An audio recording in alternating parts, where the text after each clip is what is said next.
To make us from Alliance Specialties and Laser Sales and the Manufacturing Alliance podcast. And this is my friend. I'm Justine Ewald from TMA. And we have an exciting new video series for you. It's all about manufacturing and what takes place in Illinois. We are going to meet the people that run these companies. We are going to get on the shop floor and we are going to see what it takes to work for manufacturing. Manufacturing is a thing in Illinois that more and more people are trying to get involved in. And so we're gonna find out the who, the what, the why, and we're gonna get put to the test and see if we can actually do the jobs that the people inside are doing. Where are we today? We are in Prairie Grove, Illinois at Alliance Laser Sales and the Laser Development Center. And I'm a little scared. We got some activities today and we're gonna be put to the test like Tony said. Let's do it.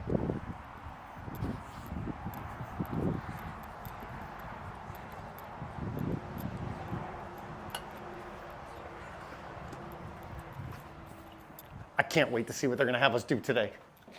I hope I beat you. That's my only goal today. That's it. That is the trailer for the new series that Justine Ewald from TMA and I are going to be doing.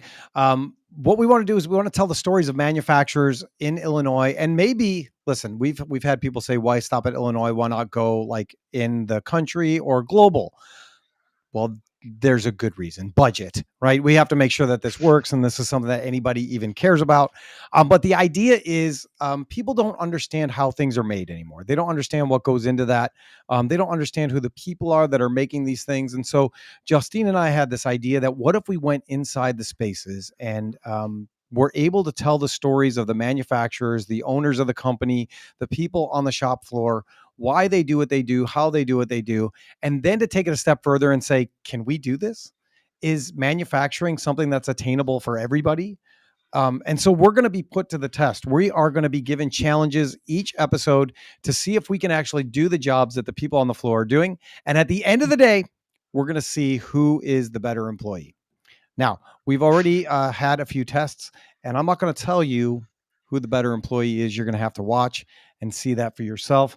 But we had a lot of fun doing it, and that's just the first episode. So that's going to be a lot of fun. It's going to be exciting. If you are interested in having your business seen and having that story told and what it actually looks like for you to do your job, there is contact information.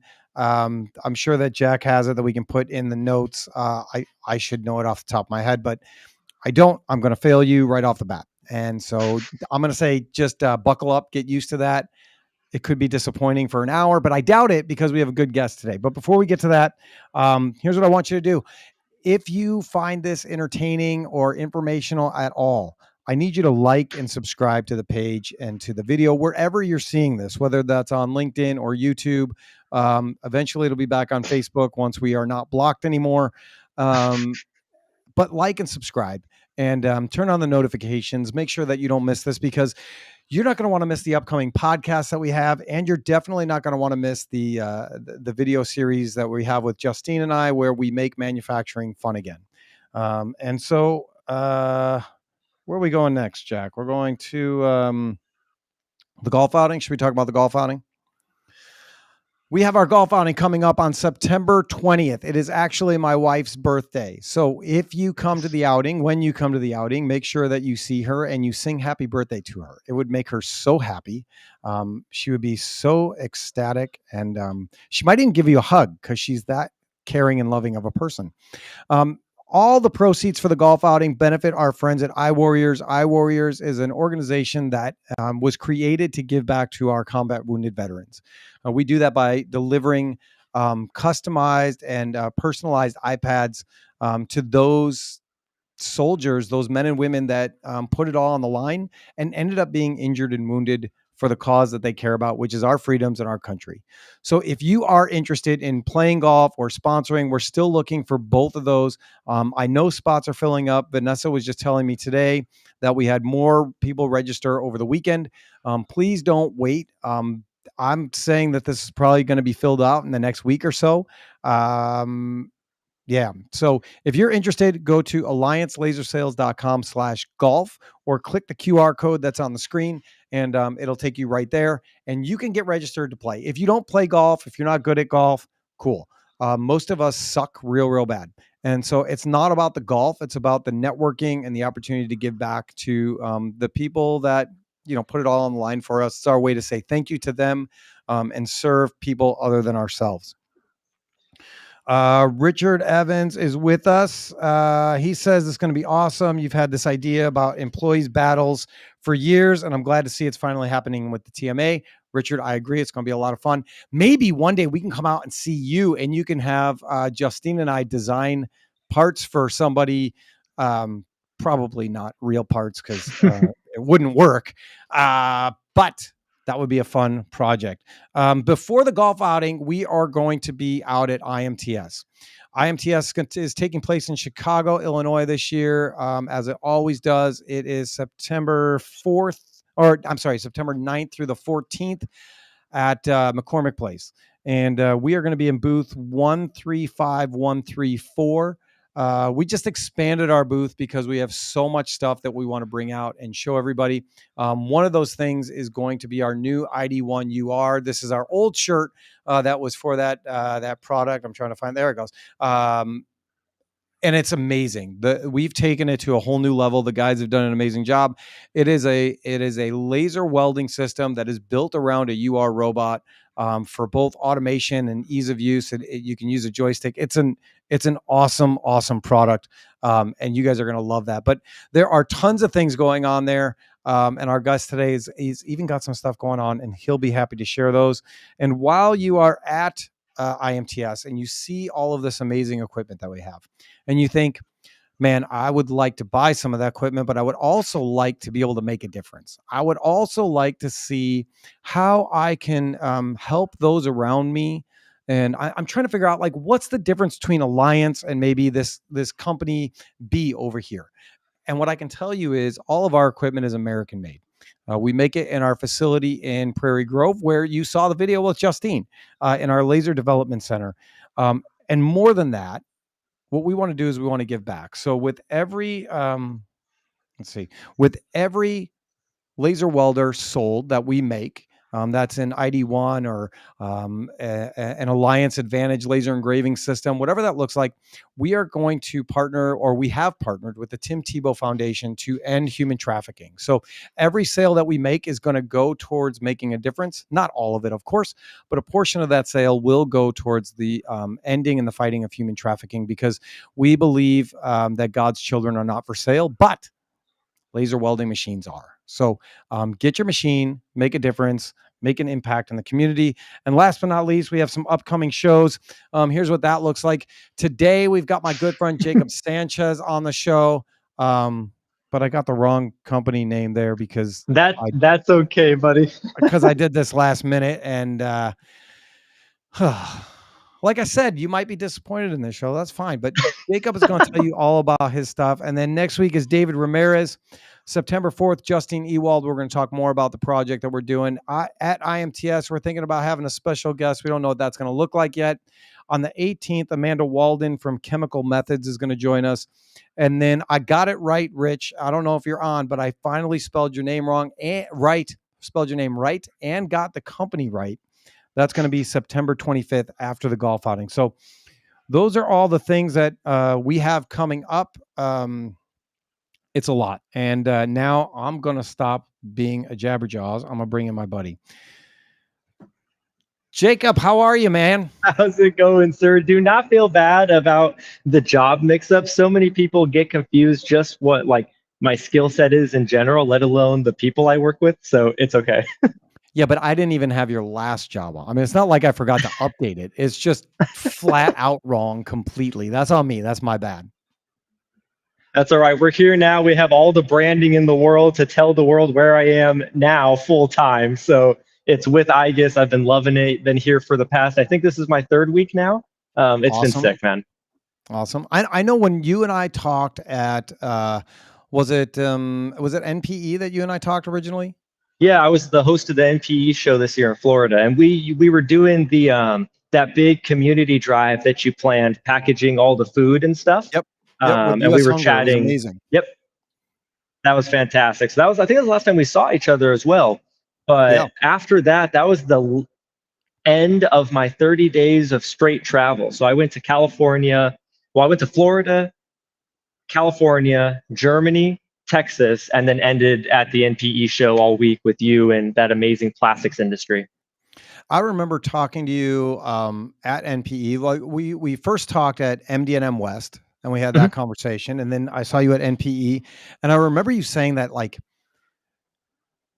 you were like, I'm more than just the media head. I'm more than the video guy and the social Mhm. media platform and doing this. I want to do so much more, right?" And I didn't know what that looked like, but that's what you're doing now, right? You're still doing that. You're still being that voice of the industry.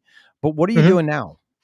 Yeah. So, and that's funny. I mentioned that because at the time I was still teetering and trying to figure out what I wanted my full time gig to be because I was doing the freelancing. And that was the first time I've ever freelanced in my life. Always had a full time job in the industry other than that. And I was trying to figure out like where I want my next leg of my career to be in because I didn't want to jump to another company for 5 years and then jump to another one for 5 years. Like my next jump, I wanted it to be like a long jump. You know what I mean? Yep.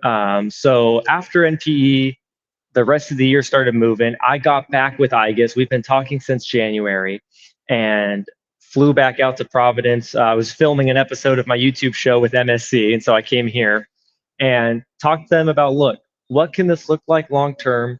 What could we look like growing together? And at the end of the day, Felix Brockmeyer is who I was discussing with, as well as Peter Worth. We sat down and we just decided look, there's 15 ways we can utilize you for your skill sets here at the company. Let's just hire you now and figure out what to do later. And That's so, nice. so I got brought on. I'm in charge of industry solutions and community development. Okay. And I've only been here for 3 weeks and I'm already giving a presentation to our sales team, which is roughly 200 people here in America, because we're all around the world, 38 headquarters. I'm giving a presentation to 200 of our salespeople in a week and a half on education and how to better understand the education sector, how to reach the educators, what value they need to get out of us if we're going to be helping them. Um, I'm already working on some community development stuff that I can't say too much about, but it's going to be for I know people that that feeling. aren't, yeah, it's not going to be just for IGA's customers. It's going to be for the world. It's going to be for the industry and helping all of us better solve problems instead of talk about problems. You know what I mean? Yeah. And we're also doing a huge, huge, huge education push. Okay. I can't say anything more on that either, but it's going to elevate what we already have, which is our YES program for young engineer support. I'm in love with it all, dude. Like I haven't been this excited like for running projects and I take pride in all the work I do, but this level of excitement since I was at Titans of CNC, man, that's the last time I felt this like buzz. You are like a giddy little schoolgirl right now. You're like, I can just tell, like you got good energy. When I saw you at MPE, you looked like you still had a good energy, right? You always have a good energy. You had a buzz to you, but now you seem like lighter. Like this is what you really want to be doing. Yeah, it's tough, man. For even my young age, I take like my career growth and where I'm trying to take the industry very seriously because of how much this industry has done for me as a person. And I take this responsibility of pushing the industry in a direction to include everyone and diversify what we are to the world very seriously. And literally every moment of my day is focused on how to build up the people in this industry and make this industry better. So the fact that now I have like 5,000 people around the world that also want to help make the industry better just gets me riled up. Yeah, I get it. I get it. And it's just those little things. So what exactly is IGIS? Let's start there. Yeah. So fun fact, I'm still learning what IGUS is. All right, we'll Basic learn together. This is awesome. This is at the shared end of the learning. day, at the end of the day, IGUS improves what moves. In any factory, in any piece of equipment, in any system, we improve what moves, no matter if that's through our components, so the things that we make that go into systems, or the things that attach to robots and keep wires from ripping each other out. Okay. We have 18 different business units, linear actuators, E-chain is and Triflex is what the black plastic I showed you was called. We have our own low cost automation division, a Rebel right here, and RBTX, which is our like Amazon of robotics for buying solutions, not just products. Okay. So they're literally involved in all these different sectors and things of the industry. They even do stuff with the crane and harbor industry, like freight harbor stuff. We're in that. Um, so I'm learning that we are quite literally in every single industry sector, and we're working on how can we better lift up these sectors that we supply to so we can be more of a leader in. And so instead of just selling you stuff, like we're actually helping you solve the problems that you need to make more money, you know? And honestly, that's what sales is, right? Like everybody wants to buy, but nobody wants to be sold to. That's what Yeah. they keep saying. So how do you find those solutions that people need that they don't know that they need? And then say, Yeah. listen, we got that. What's And your pain point? We got that. I think it's been fun too because I'm actually in my last 2 weeks of training right now with a bunch of other people that are actually going to be salespeople out in the industry, Yep. and it's fun to hear how we have sales conversations with customers and stuff. And what it seems like it's really about not just saying, "Hey, this is what IGUS's product does, and this is how you use it," but this is what our product does. This is how we've helped other people.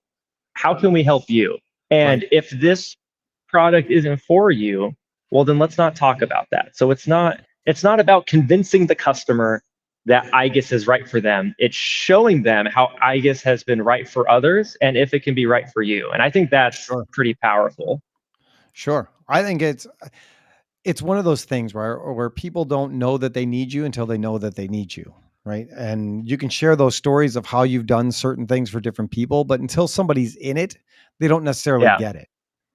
Yeah. It's And the like one fact of that so many people know us from just like one thing that they buy and don't know sure. the 17 other things, you know? Yeah. One of my favorite things is when people come into our facility at Alliance because they walk around, they're like, "Oh, wait, you guys do that too? You guys, wait, you polish Yeah. and you do the laser Yeah. welding?" Yes. "Oh, wait, you have a hot runner department? We can use you over there too." And we're like, "Okay, see, this is why we wanted you to come in because Yeah. our sales team does a really good job. Michelle, John, they do a great job of going out and telling the story about what we do. Hmm. But until somebody needs it, they don't care, right? Yeah. Until they can see it themselves, they don't really get it. They don't care. Yeah. That's been the fun thing too. I'm literally in a real, this isn't like a background. This is a real little space that we have here at IGUS that we bring customers to. And it's crazy seeing people walk in here and start to like actually conceptualize the stuff that they can use to help Yeah. their business. And especially when they go, we have a whole nother building with just our robotic stuff. And Okay. it's just a bunch of robot cells running different applications. And people that don't know automation walk into that and their jaw just drops and they're like, this is what I can be doing at whatever the price. And they love that we have like just prices slapped on all of the cells. Because they're like, so I could give you this much money right now and get this. And it's like, yeah, you Well, may that's need what to people customize want. it a little more, but That's what people want. I have this much money. I want that thing. Can I have that thing? yeah, I mean, that's the power of purchasing and having that ability right then and there. yeah. So it's been fun, man. I'm living my best little life over here. I'm really happy for you. I know that was like I said, that was a passion thing for you, and I couldn't believe it. You were like, "Listen, I don't want to be doing this. Like, I want to be doing it, but the freelance thing is hard, and I want consistency. I want to grow with a company. I want to make a difference. I want to change communities, and the fact that you're able to do that now is freaking awesome. Yeah, and I still tell I have tons of friends that have started their Eddie Saunders started his Speak Friend consulting business, I think almost like 8 months now, maybe going towards a year, but he's crushing it and he's killing it and that's what he wants to do. And I love that for him. And I love other people that want to start their own businesses and do these things, but not everybody has to do that thing. Not everybody has to go corporate. Not everybody has to do this or that. Like it's really understanding what you want to get out of your life and what your goals are for helping the community and helping others. And Yep. whatever you think, however you think you need to go to accomplish that, go do it. And if it Yep. doesn't work out, like it's not a bad thing. It's okay, you know? If it doesn't work out, just pivot and do another thing. Yeah.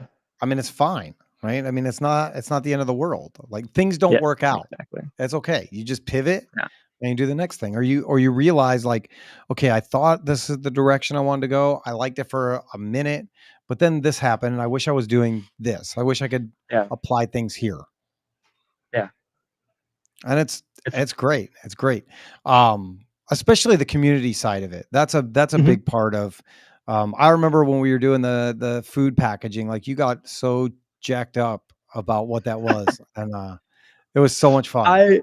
I heavily requested from the Plastics Association team that we cover that, and I wanted to be the person to cover it because we had a whole team working the NPE TV show that week, and I was like, you guys, like, I need to do this, and like, if you don't let me do this, I'm probably gonna sneak away and still do it.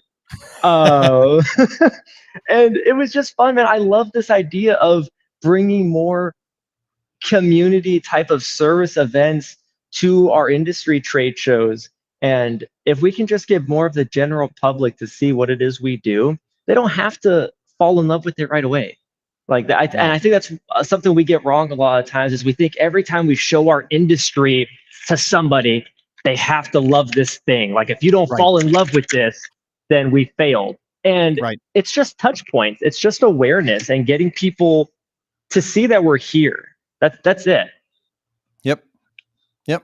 And that's what I keep trying to get people to understand is like when we do these events, right? Yes, we are doing it for the community. It's Mhm. all altruistic. But there's also a story behind that the plastics industry or the manufacturing space is more than what people think of when they think corporate America, right? There's companies that Mhm. give money, that's fine. But how can we go out and actually like bring substance and Substance. substance, sure. Um, Make an impact on the people whose communities that we're going and visiting. Mhm. I feel like you. I have a thing that I'm nearly finished planning for IMTS. I know it's like 3 weeks away, 2 weeks away, 3 weeks away. Um, but it's not ready yet. I'm still waiting on a couple like, Yeah. signatures to be able to do that, but it's Nice. going to be different. It's going to be fun and it's going to be something if it all works out, when it all works out. It's going to be something that's going to impact, kids in the community. And I think Nice. that's a big thing of that's a big passion for me also. So I'm excited for that. Hopefully we'll be able to share more about it, but we've got so many other things to talk about. And one of those is the idea of industry associations. Mhm. Everybody that's in manufacturing is part of some industry association. Um, do you feel like we are utilizing our industry associations well enough? I think there's a few different avenues. So from let's just speak on because they do sometimes different things. So let's think Sure. about for the trade shows. Some organizations own trade shows. They put on trade shows for our companies around the industry.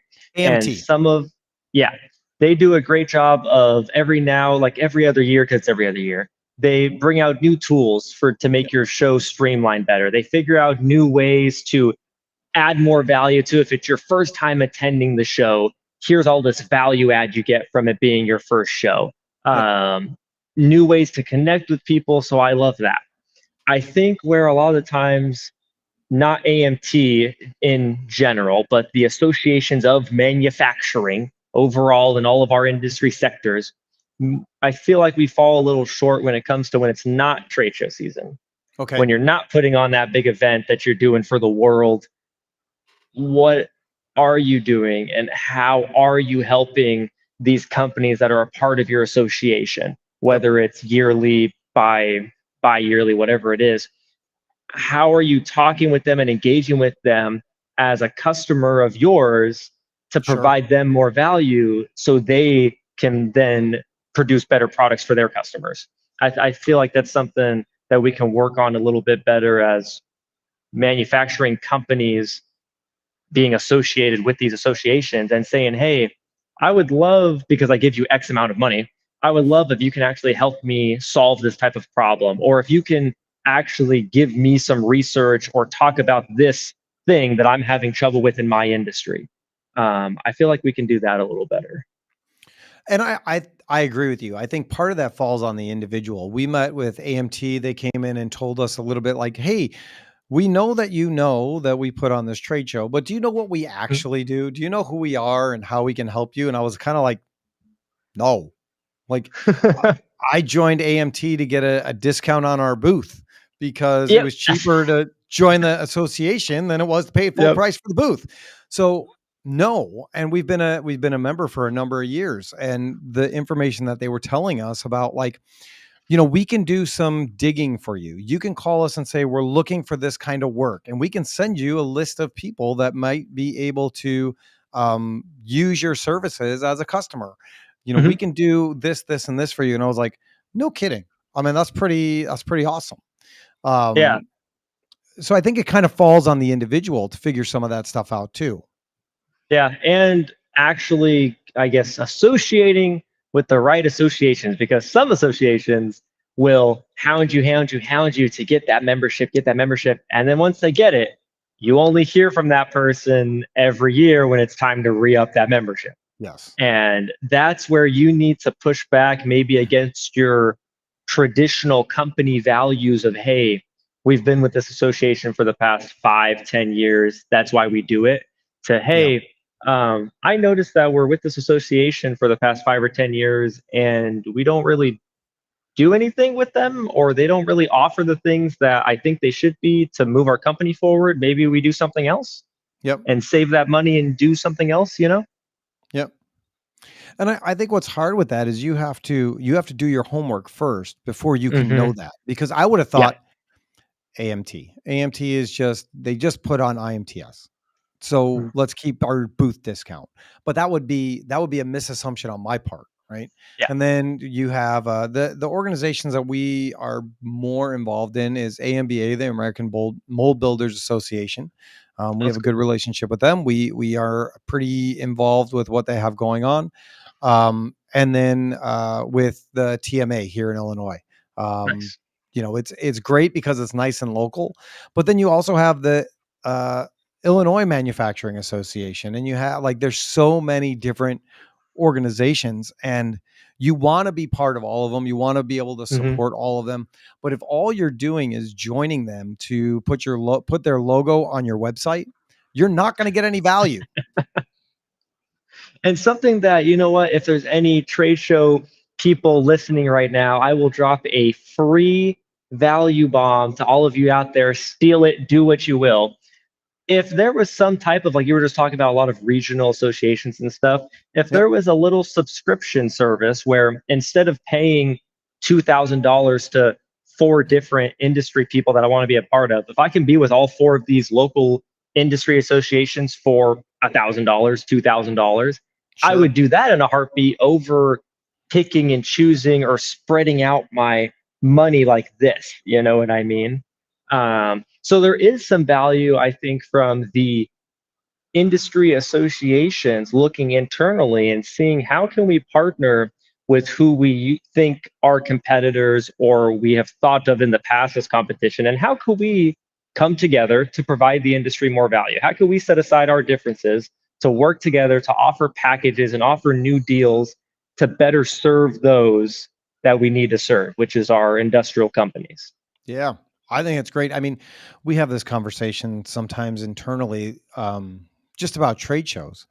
The Mhm. fact that there's so many trade shows, like you mentioned before, how much traveling you've been doing, whether that's going to see shows or people or whatever. But Mhm. there are so many different trade shows, and some of them overlap, and some of them Yeah. are even for the same industry. And you just think, like, part of it is a little bit of greed where every company thinks I can do a better trade show. I can put this on better. Wait, they're doing it over here. Maybe we can offer something like that and jump in and get a portion of that information and that money. But really, if the idea is how do we serve manufacturing as a whole? How do we Mhm. make that a business and a profession that kids want to be part of, that we want to grow, that we want to keep doing stuff with? What's the best way to do that, right? Like, Yeah. what is the unified way to grow what we're all trying to grow? Yeah, that's an excellent point. And especially I think it really does come from that service mentality where you can't think that just because, well, we're already providing them a service. They're giving us X amount of money and we're putting that logo wherever, or we're giving them this discount. Like that's expected of you from this money that I'm paying, but that doesn't necessarily mean that you're helping serve me. Right. You know what I mean? Like there has to be this extra value add of problem solving or helping me move my passions forward as a company that make me feel like I'm actually getting the value that I should be getting. Yeah, and you said something interesting just there, that idea of community problem solving. How Mhm. do we do that bigger? Like that's a great question and great point is, you know, how do we have a lot of knowledgeable people in Mhm. all of these industries. How do we solve these problems together as a community? What does that look like? So something that that we are working on internally here at IGUS right now. And I'm trying to think of a way to say it without giving stuff away. Is this idea of Nobody's listening. It's fine. Whatever you say, is this it'll this be fine. idea of companies love to do content and education on what their products do and Mhm. not necessarily the problems that they solve. And I think this whole community problem solving idea really needs to stem from bringing people together in this space so they know that, hey, I'm not the only one struggling in X, and letting those people kind of in a self sufficient way help each other. But there Sure. needs to be some kind of guiding force, whether that be a company grouping them together and providing these bits of value. Um, but it needs to be self sufficient. And for that to happen, we all need to start better understanding the differences between trade secrets and actually Mm. helping each other. Because for the past 20 years or so, helping people meant giving away trade secrets, and that's not necessarily true. Yeah, I would agree with that. We usually go to the AMBA conference. They have it every year. It's a great event. And a big portion of that is roundtable discussions. So Mhm. you'll get broken off into different categories based on your position within the company, and they'll have different topics, or they'll say, what are the problems that you're facing as a company? And then everybody goes around, they write stuff down, and then you discuss that. And I think it's a great start, right? Yeah. Um, I think what causes some hurdles is our own personal egos about saying, like, I'm actually struggling in this, because a lot of times people want to come across as the biggest, baddest, best company, and not admit that we have issues and problems that we need to work through. Yeah.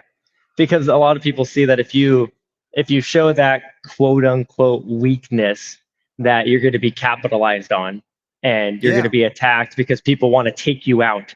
Because honestly, back in the day, I mean, I wasn't around back in the day, but from stories that I've heard 20, 30 years ago, manufacturing was a very aggressive industry to be in.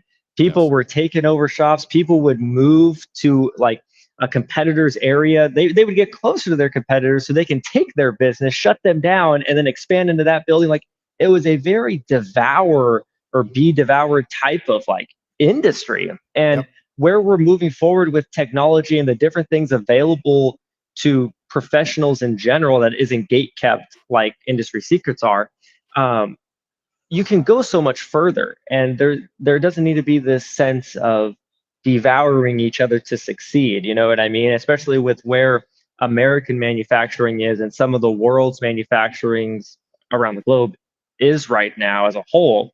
We need all the help we can get. Like Yeah, we need absolutely. more of this problem solving, you know. Absolutely. Mitch Free, who was on the show Oh, last what? week, he had this idea, and I'm not going to tell you all of it. I mean, you can go back and watch it. It was great. Yeah, I But love Mitch. basically his short version was like, if we don't have the people in the US that we need to do the jobs that we need to do, then we need to give people quick visas to come in and teach us. But pick those countries that are friendly to us, those European nations, Mhm. those countries that have expertise in all these things. If you're a mold maker, Germans have been great at mold making forever.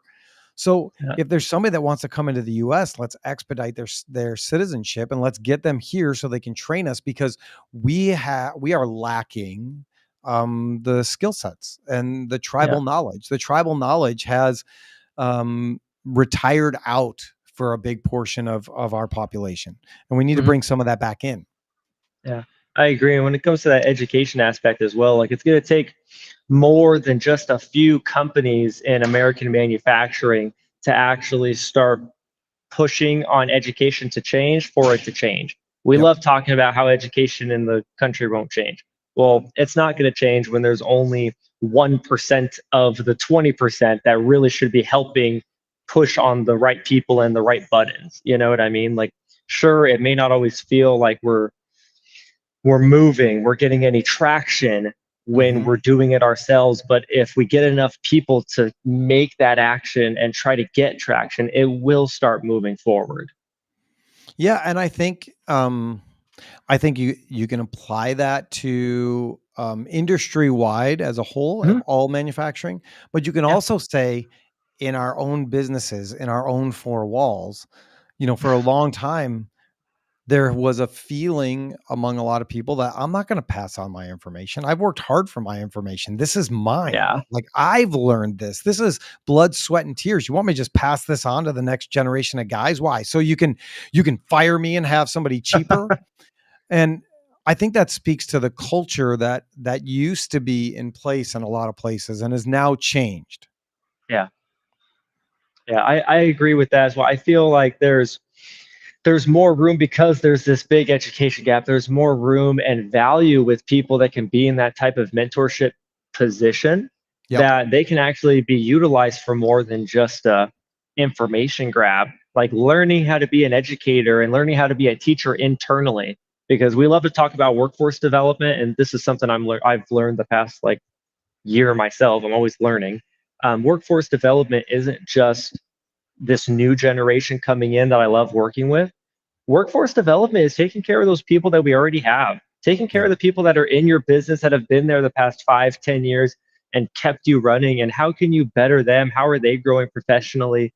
That's something personally that I'm starting to learn more about and understand better because I spend with my head in the sand around this next generation. I'm at these high schools and colleges, and I'm always giving them a platform because I want younger voices to be heard.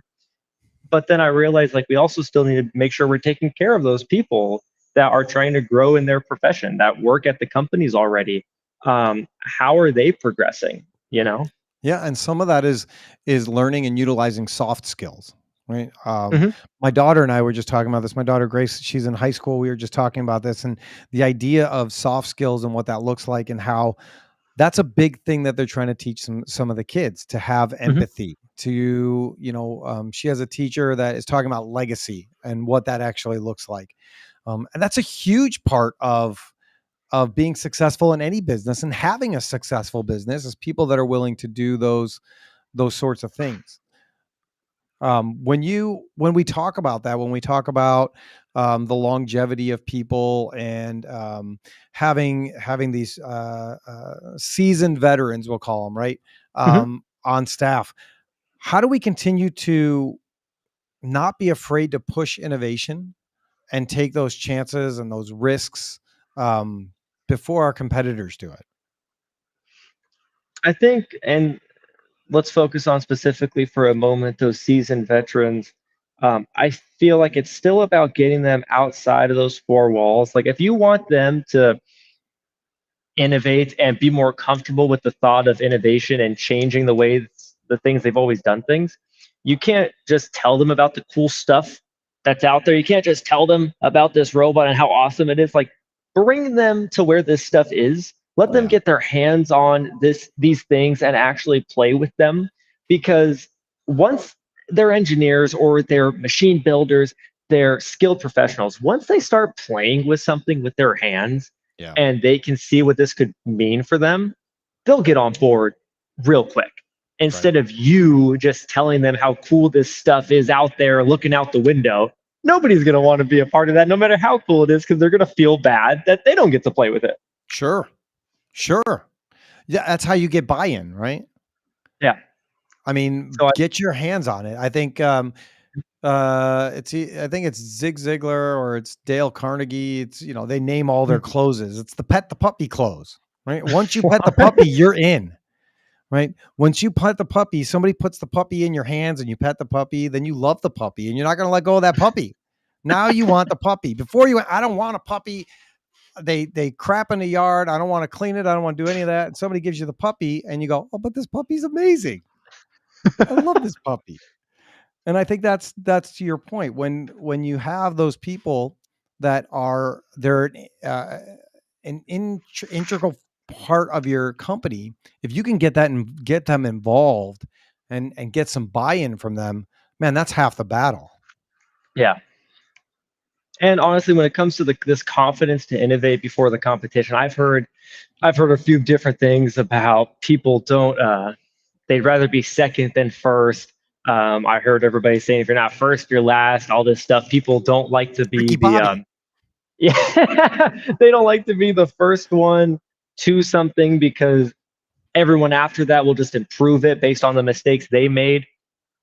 Honestly, my whole concept of this is if you have a team that's innovative, that's creative, that's motivated, no matter if somebody copies them or not, they're always going to get better.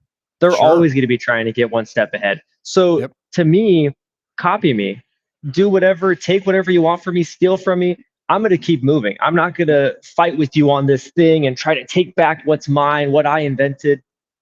Do your thing. If that's what you got to do to get by, do your thing to get by. I'm going to keep moving forward as a company. I'm going to continue to innovate as a company and get better for my customers. You know Yep. what I mean? That's kind of the mindset that I have found value in at this company, that I try to push other, and I give this information to manufacturers because if they take it, I don't care. I want you to get better. It Right. means more competition for me. Like that makes me hungry. That's good. Well, and it pushes you. It pushes you further. Like we have open door policies. I welcome everybody in our shop. If you're a competitor, if you're, a customer, whatever that looks like, come on in.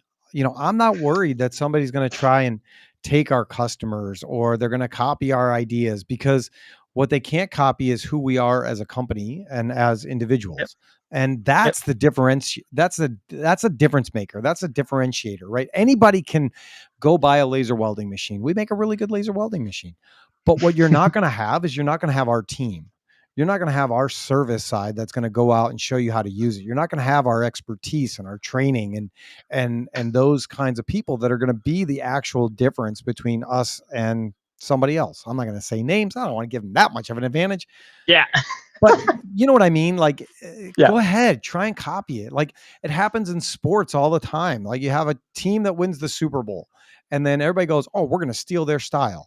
Well, yeah, but you got to have the right people. You can't just Yeah. say we're going to use this style and everything is going to be better. It's those experiences, and people can have similar experiences to you, but unless they were in that moment with you in your head, it will not be the same experience. They won't think about it the same way as you. So that's what you need to take value in is, and it's hard to understand because we're talking about intangible things. We're talking about an experience that I had in my head, and that's why I'm better. But and it's hard for companies to wrap their head around that. But that's honestly what it is. Value the experiences your team have had in their careers, in their life, and Yep. use that to bring value to your company and your customers. Yep. Yep.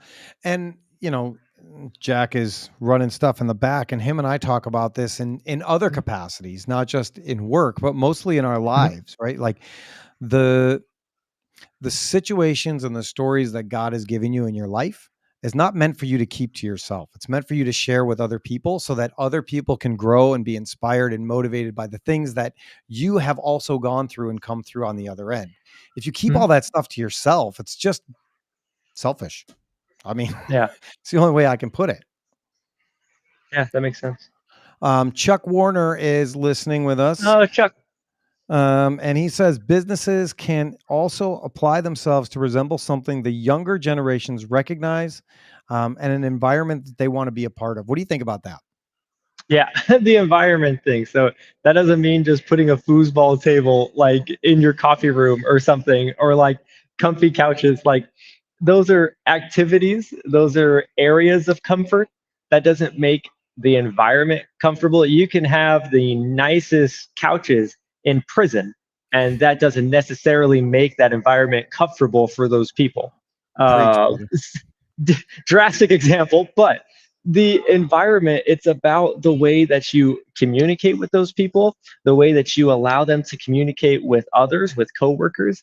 It's about dialogue a lot of the time, body language. Like when the CEO, if you want to see how good your culture is and Yep. how good your environment is, look at the people in your workspace when the CEO walks in the room.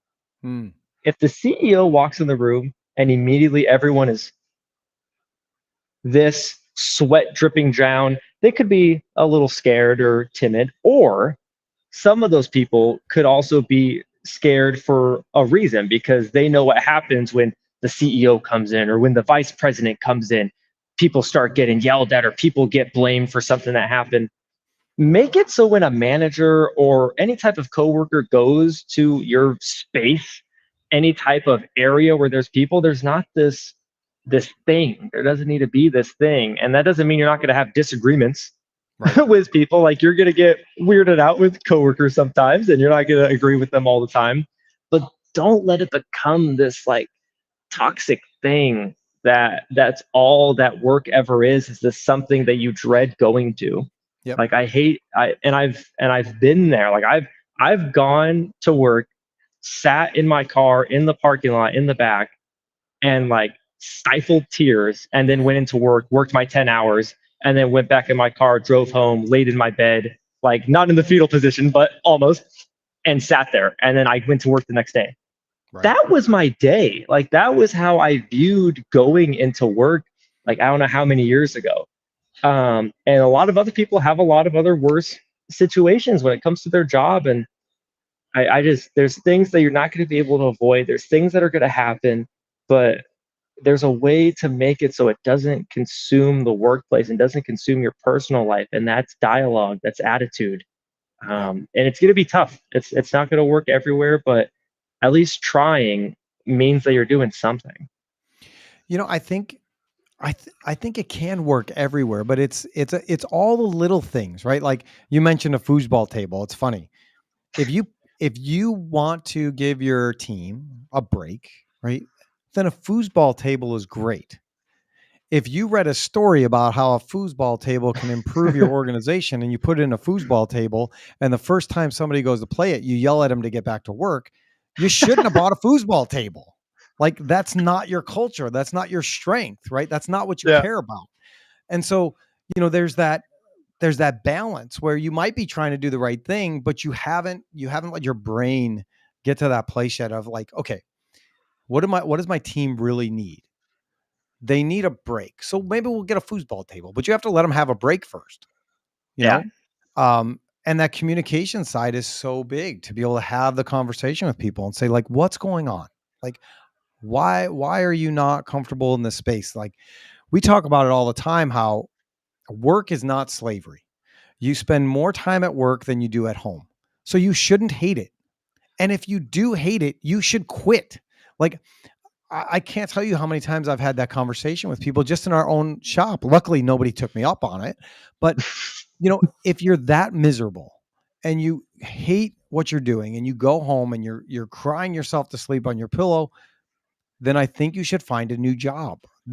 And right now, people are hiring. So if you're looking for a new job, this might be the time to do it. And if you're a mold maker and you're looking for a new job, call me because we are always looking for more people, more skilled, quality people who want to be part of a team and continue to learn and do things. So and this is Nice. honest, I'm saying this honestly right now. If you're listening to this and you are that person or that person, I would love to hire another quality mold maker with some experience and a hot runner professional. So if you're one of those people or that person, call me. Call me.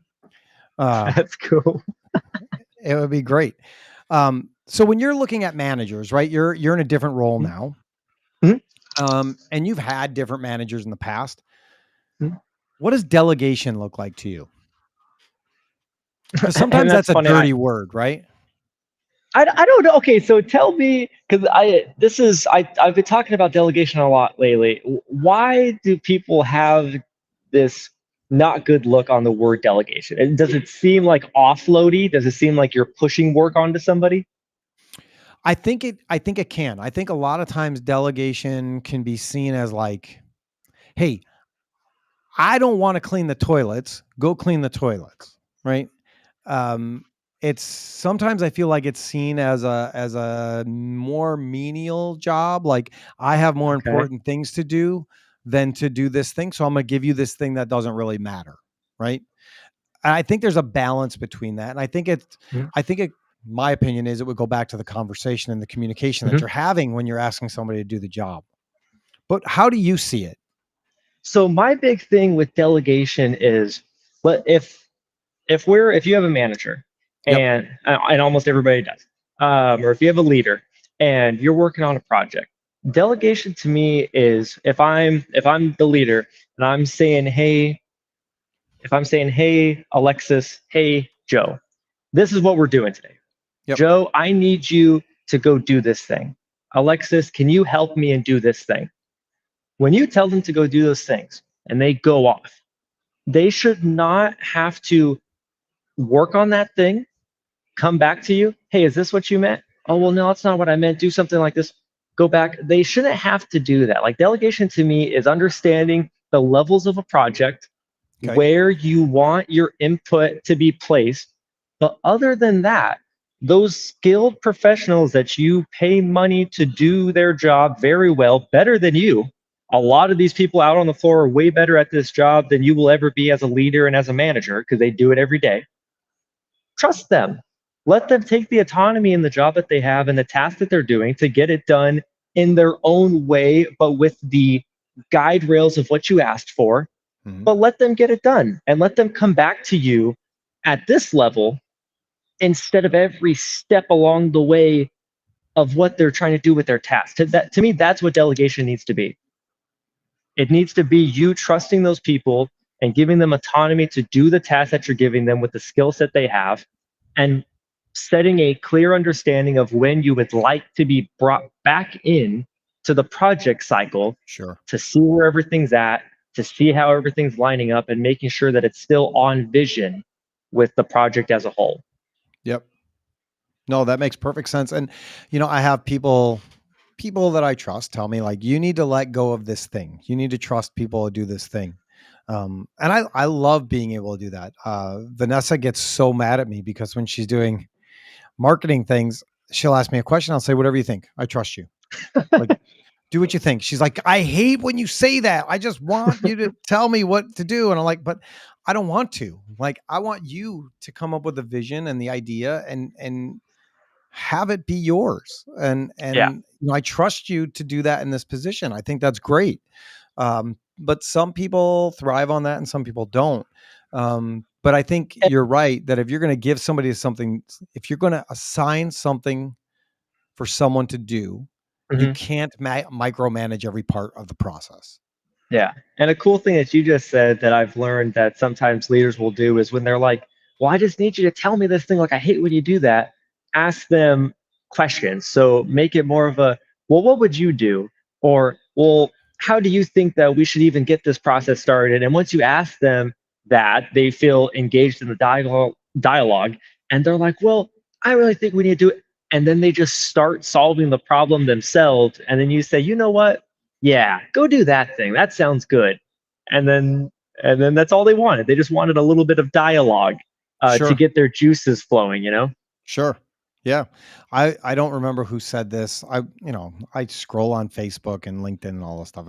There was somebody that was talking about a 1-3-1 situation where you have one problem, three ideas and one solution. So like if somebody has an issue at work, you would say, okay, tell me the issue, bring me three solutions and the one that you think we should go with, and then let's talk about it. That's I think that's interesting. amazing. Yeah.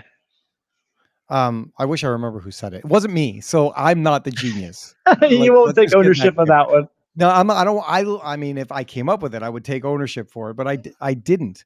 That's funny. So there's that. But Jack and I just went to the Global Leadership Summit, which is Mhm. awesome.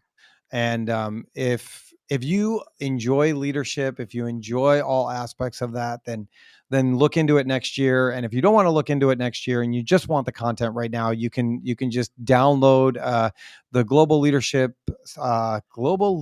Network. I think it's Team 365, which is awesome. So much good content there, Nice. and I don't get any money for saying that, which is great.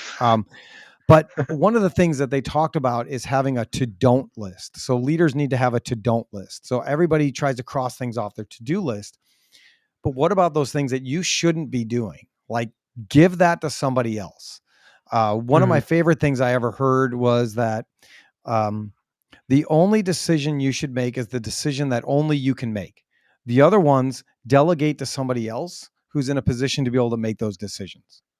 That's cool. I haven't heard that one yet either. I watch way too much of this stuff. I'm telling you. I like It's that one. That's a good one. yeah, yeah. Um, so when we're talking about, delegation, when we're talking about all these different things, they all come together, right? Like Mhm. all these things are important pieces of the puzzle in order to have successful organizations. Yep. Um, the biggest piece of the puzzle that's missing right now is that thing that, Jack said to me a couple of weeks ago, like everybody is trying to find skilled labor. Mhm. What do we do for workforce development? I guess this goes back to something that I said I've been learning is workforce development isn't just how you're recruiting new gen or even new people to your organization. It's how you're retaining and training your workforce that you have in your facility. I think there needs to be a much, I think there needs to be a bigger step taken towards ongoing training and onboarding when it comes to professionals. Mm, So, like I said, I'm in my third week of training right now. This is a 4 to 6 week training course that the salespeople go through, mixed in with field work. And we're doing quizzes, we're doing role plays, we're doing all of this types of stuff, and I could not love it anymore. And I've never had an onboarding training thing like this to understand like a company and products. And I don't think everything needs to be on this big grand scale that we hear about a lot of the times. Like if you just heard me say that, you're going to be like, well, I have 15 people at work, I can't do that. It doesn't need to be that. I feel like just documenting steps along someone's career path can help you get started on what can we do, where if we want to bring someone back in at this level, this is what Jody's path looked like. What could we help Sarah's path look like? But okay. there needs to be that level of documentation. Like you need to take steps to record information and experiences and problems that people have had in their career working for you to make it better, to make the next person's transition into that role smoother and Mm, faster. There needs to be documentation behind that. yeah. I think that's great.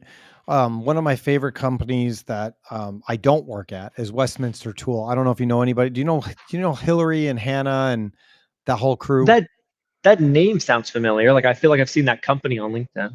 Yeah, you would. I mean, they do an amazing job. I learned Nice. so much from them. Um, and they're really big on that, right? They're really big on continuous improvement and learning and staying curious about everything. And one of the things that they do that I absolutely love is they have a process for everything that they do, right? Mhm. This is how you run the CNC machine, this is how you cut this is how you do these things. And so what you get, so if you're a new person, you Mhm. get the current bible for that project and that process, and your job is to learn and make adjustments and changes to that document so that the next person that gets trained has all the previous experience and knowledge and now your experience and knowledge in a working living document that continues to grow and get better so that they can expedite the training process with every single person that they hire. That is freaking sweet. It's so cool, right? And it's so easy to be able to do those things in theory. It's different in practice. Um, Yeah.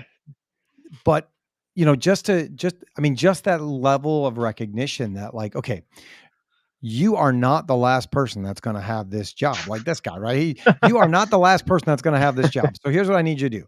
I need you to take notes and make it better for Erlocker when he starts in a couple weeks. Like that would be life-changing in so many different ways. Cause what you end up doing is like, now you got to teach poor Brian here everything that you taught this guy. And it just takes longer and longer and longer instead of learning from a team member, instead of like a superior or somebody else. That's freaking genius. Yeah. And then that way you don't have always these drastically different experiences that makes the new hire feel bad, where they ask their colleague, oh, like, I don't understand this. Like, do you know this? Oh yeah. Like I got taught that the first like 5 days on the job. And then you make the new hire feel bad because they're like, oh, why am I not getting trained the same way? Or why am I not getting taken care of in the same way? Sure. And you're putting this sour taste in that new hire's mouth a week onto the job. Not saying that it'll stick forever and all that stuff, but it's just, why do it? You know? And there's things that you don't even realize, you don't even recognize that you have to say. One of the things that, an example that they gave me over at Westminster is they had this new hire, and they had just finished a mold and it was diamond polished. And it looked really, really smooth. And so she wanted to feel it. So with her finger that was like sweaty and oily and greasy, she decided to touch the diamond surface to see if it was as smooth as she thought it was. Well, what she learned is you don't touch a diamond polished finish with your fingers. And like you would never really think, because you already have that knowledge, right? Like it's tribal knowledge. You would never think to tell somebody like, don't do that. Yeah. And so in a way that didn't make her feel ridiculed or belittled or made fun of, or, you know, fill in the derogatory thing, they have an open platform, an open opportunity to speak every morning about what did they learn this week. And so this person was able to say, do not touch diamond polished surfaces. This is what happens when you do that. And it's just a cool way to do that, because instead of being like, you moron, what were you thinking? Like now it's a learning experience for everybody in the company and everybody in the company for the future. And I like the group setting. The group settings can make things feel more comfortable if you do it in the right way. Sometimes it can be scary and terrifying, and if you do it the right way, it's one of the most comfortable ways to go over issues or things that happen, challenges that happen, you know? Yeah. I think it's great. The hurdle with that is you have to have people that are willing to speak and be part of the conversation. You know, there's nothing worse than when there's issues and you come in and you're like, hey, let's talk about these things. And people are like, no, we're good. Everything's good. And it's then fine. like an hour later, somebody says, can I talk to you about something? You're like, no, we were good. Like, oh my gosh. There's so many things. Hey, we're about an hour and 2 minutes in. You ready for some 5 questions? You want to play 5 questions with us? 5 questions? Yeah. Sure. Yeah. I probably should have watched an episode before this to get my bearings. You'll be fine. I'm sure. Jack, you want to lead 5 questions, or you want me to do it? I mean, sure, I can do it. I mean, somebody should hear your voice eventually. Yeah, I guess so. All right, let's do it. All right. So, question 1. What is your favorite motivational quote that you live by? Motivational, people don't buy what you do, they buy why you do it, by Simon Sinek. Oh, that's a good one. So it's not motivation. I don't know, it makes me feel good. Yeah. Yeah, that was one that was all over our incubator class. Really? Yeah. Yeah. I love a lot of his quotes. Yeah. I mean, it makes sense because he's an optimist. Like that's his title, is optimist. Yeah. That's if you could say like, what do I want to do when I grow up? I want to be an optimist. Be an optimist. That's what I want to do. How are you going to make money with that? I don't know, but I'm pretty sure I will because I'm an optimist. Oh my gosh. He's the Optimus Prime. Yes. The optimist. Oh my god. Puns make me cringy, just so you know. Is that another question? Do puns make you cringy? Yes, they make me cringy. Well, then you may Crazy not in want to the go good back way. and you may not want to go back and listen to other shows. Then that's just a thing. All right, Jack. Oh, Question God. number 2. All right. Would you rather fight 100 duck-sized horses or one horse-sized duck? Absolutely, absolutely 100 duck-sized horses. There's no way. I'm going to be dropping knees the entire time. But one horse-sized duck, that's actually insane. You know how ripped horses are? Imagine a ripped duck. It's basically a dragon. Yeah, that would be. But yeah, because that's a giant beak. Yeah, no, 100 duck-sized horses, absolutely. Although 100 of anything is kind of terrifying. I don't know, dude. I think they'll be tripping over themselves. No, I'll be good. 100% confidence. I'm good. All right, I agree with you. I would say that's a correct answer, but no, we're not keeping score. All right, Jack. Question number 3.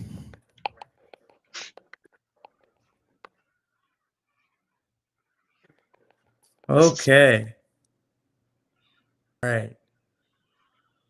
Oh my gosh. Question 3. Yeah, If this one's you a would little bit longer, promise but stick with us. $10,000 to cut off.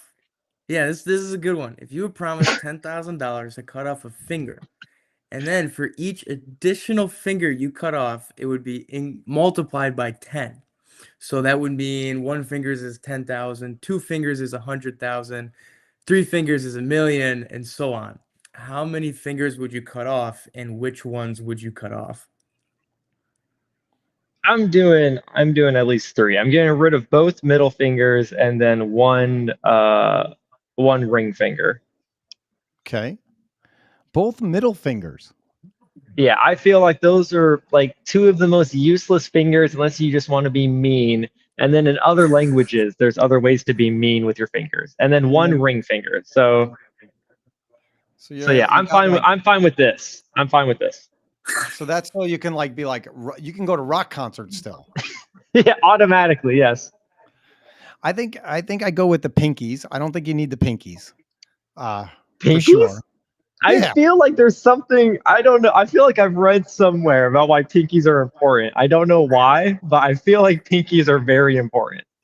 But you could even shape your hand back. And I mean, it wouldn't be that noticeable. My uncle is missing a pinky. He blew it off with a mortar on 4th of July. And now when he golfs, he stuffs that finger with toilet paper so that when he has his golf glove on, it doesn't look weird. That's just true. insane. Oh my gosh. That's just true. You didn't know you were getting into this today, did you? I didn't know this part was coming. One answer I heard is if you cut off all 10 fingers, you get $100 trillion.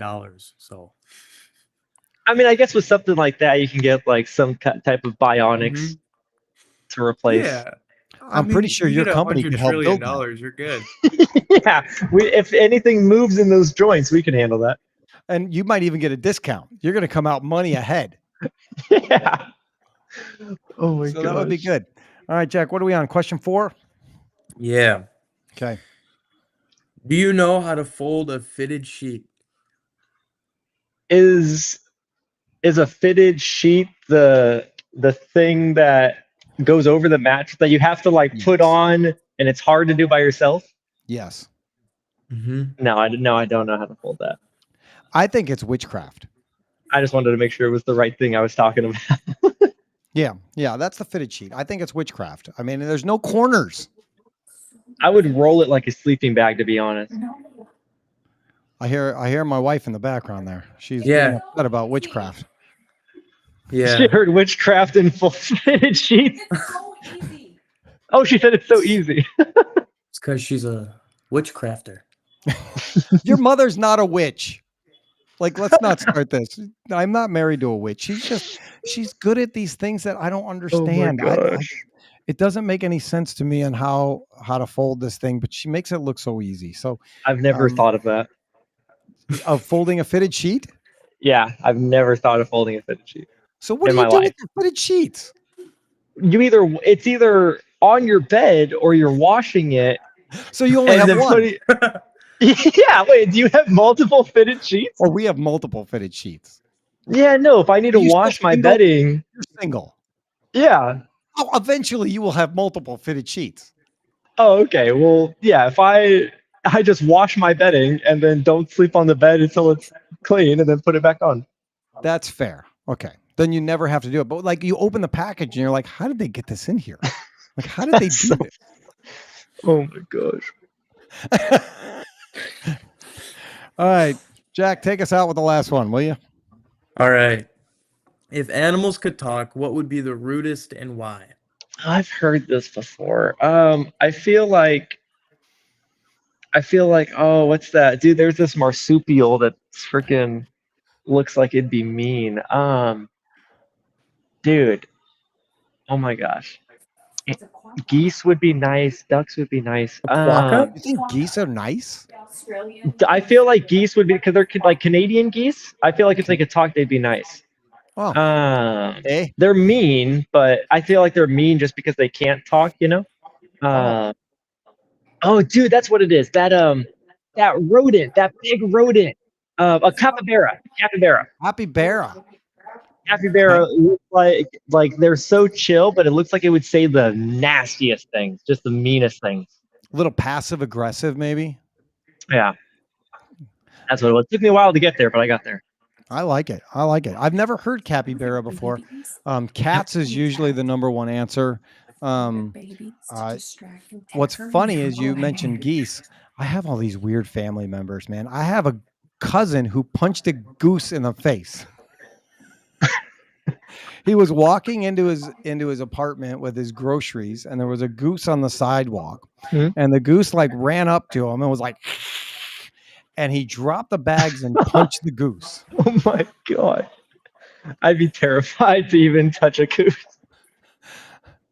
Yet you want to fight 100 little ducks, little horses. Or yeah, absolutely. I would stand by that to any day. All right. Well, that was 5 questions with Jack. That was a lot of fun. Did you enjoy that part of our time together? That should be like it's a short in itself. Like I would watch that for 5 minutes. Well, you'll be able to because all of these are going to come out as 5 questions. We've had some fun Beautiful. ones. It's I think in life you can take yourself way too seriously, and there's no point in that. I think the laughter is where relationships are built, and that's really what we want to try and do. So, anything else, Jacob, that you would like to cover and talk about today? Let people know about. What are you doing at IMTS? I got tons of stuff at IMTS. My company's going to have 2 booths. 2? I'm going to be doing one of my how-to YouTube shows with MSC Industrial Supply at the event. I'm Okay. unveiling a new product in the Kennametal booth. I'm going to be on the IMTS main stage with Pro Shop and making chips on Friday. I'm going to be running around introducing myself to old colleagues, new colleagues. I am hyped for IMTS. Good. That's awesome. I knew you'd have a lot going on. Yeah, and then other than that, nothing else except for stay on the lookout on my LinkedIn channel for all the updates that I'm going to have with what's happening here, what's happening out in the industry. Still doing all of my education talks and speeches and presentations. And then final words from me on any podcast or speech I like doing. I always do a little mental health thing at the end. It usually comes to me during the episode, and I guess today's is just because other people don't like what you're doing doesn't mean that you have to hate what you're doing. There's going to be a time in your life where people are going to be wanting to help you because the thing that you're doing may not be good for you, or you may not be seeing how it affects others. But when you're doing something good and you know that it's what you want to do and it's going to bring passion to your life and to the industry or to the people you're trying to serve, just to the people you're trying to help, do that thing, even if other people are telling you not to do that thing. Yeah, I like that. I like that. There's so many outside voices that can intrude into our brains and keep us from doing the things that we know we should be doing. Yeah. There's a guy out of California. He is a pastor at a church called Mosaic Church, Erwin McManus, and I heard him speak one time, and he said, "Your freedom is on the other side of your fear." And it's that idea of what you're talking about, right? Like, just because people are saying this is a bad idea, or it's holding you back. If you know it's the right thing to do, then do that thing. Yeah. So that's it for me. Cool. All right. So this is a live show. If anybody's still with us, I see somebody just joined us. They're called Black Squid DJ Audio. I don't know who that is, but hey, welcome to the show. I hope that you enjoy it a little bit. We always close our shows with a prayer. And so I would ask, if you are with us, if you have any prayer requests or things that you would like us to pray about, go ahead and put that in the chat, and we'll do that. Jacob, any prayer requests for you? I have nothing off the top of my head right now. All right, suffering it is. No, that's a joke. I'm not gonna put you suffering. That's a joke.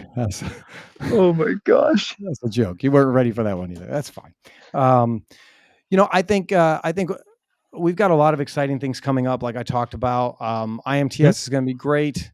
I hope that you can make it by our booth, or we can catch up a little bit while we're out there. And if our event, if our E210 event is able to work out, which I really hope it is, then I'll let you know when that is, so that you can come by and share some thoughts on it as well, and just be a part of it. It's not going to be, the goal is it's going to be short and sweet. It's going to be something that's going to be continuous. It's not going to be something that's going to take hours of somebody's time, because the trade show is very valuable and it's expensive, and you want to get the most of it in a lot of different ways. So we're trying to learn different things from the different opportunities and experiences that we have with other people. And so hopefully this will be a quicker, easier thing for people to participate in, that will also make a really, really big impact. So, all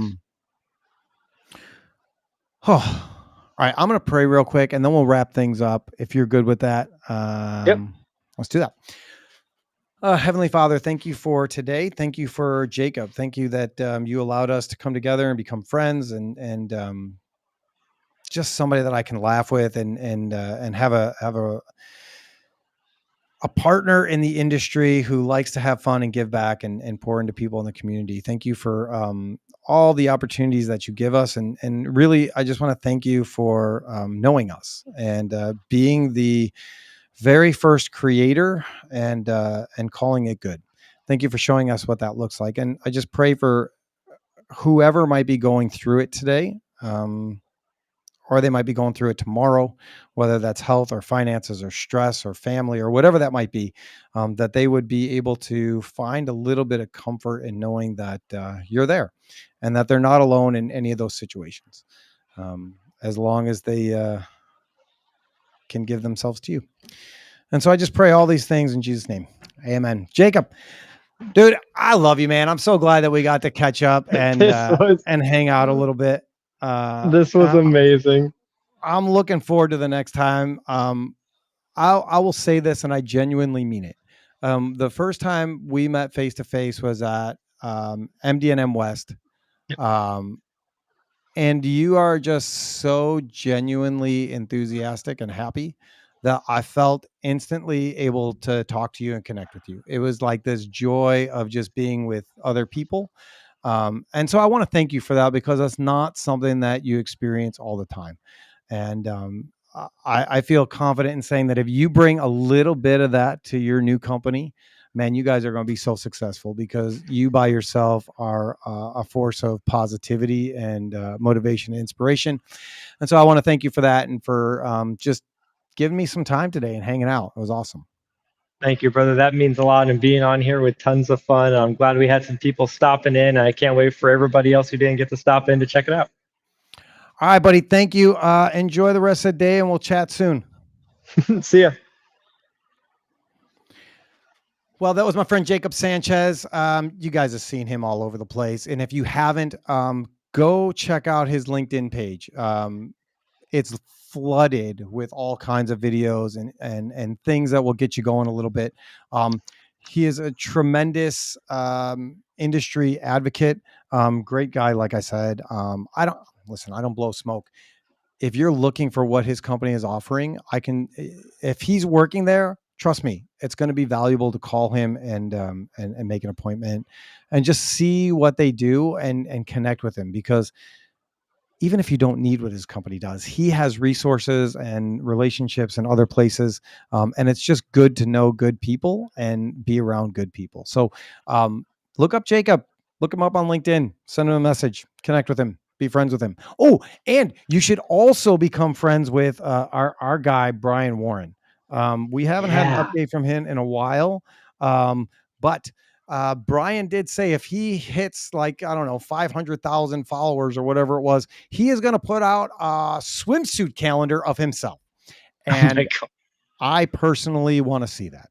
I think it would be great for him to be able to do that. And I have so many ideas for him to make more money for his son, Jake, in the process, like sponsoring the bathing suit.